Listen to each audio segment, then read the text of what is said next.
ডিসেম্বরের মধ্যে জাতীয় সংসদ নির্বাচন একমাত্র একজন ব্যক্তি ডক্টর মোহাম্মদ ইউনূসই চান না বলে মন্তব্য করেছেন বিএনপির স্থায়ী কমিটির সদস্য মির্জা আব্বাস। শুক্রবার সকালে জিয়াউর রহমানের ৪৪তম মৃত্যুবার্ষিকী উপলক্ষে তার কবরে পুষ্পমাল্য অর্পণ শেষে সাংবাদিকদের সঙ্গে আলাপকালে তিনি এই মন্তব্য করেন। তিনি বলেন, খুব দুঃখের সঙ্গে বলছি, ডক্টর ইউনূস জাপানে বসে বিএনপির বিরুদ্ধে কথা বলেছেন।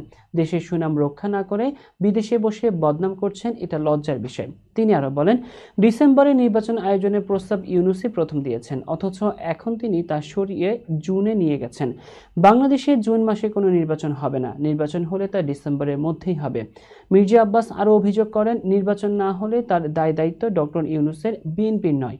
জনগণ তাদের অধিকার আদায় করবে, অন্যথায় দেশের ভৌগোলিক অখণ্ডতা হুমকির মুখে পড়বে। সরকারকে উদ্দেশ্য করে তিনি বলেন, জিয়াউর রহমান দেশের সংস্কারে বিদেশি পরামর্শক আনেননি, আর বর্তমান সরকারে বিদেশি উপদেষ্টা এনে দেশ চালাতে চাইছেন। তিনি জিয়াউর রহমানকে আধুনিক বাংলাদেশের জনক বলেও অভিহিত করেছেন।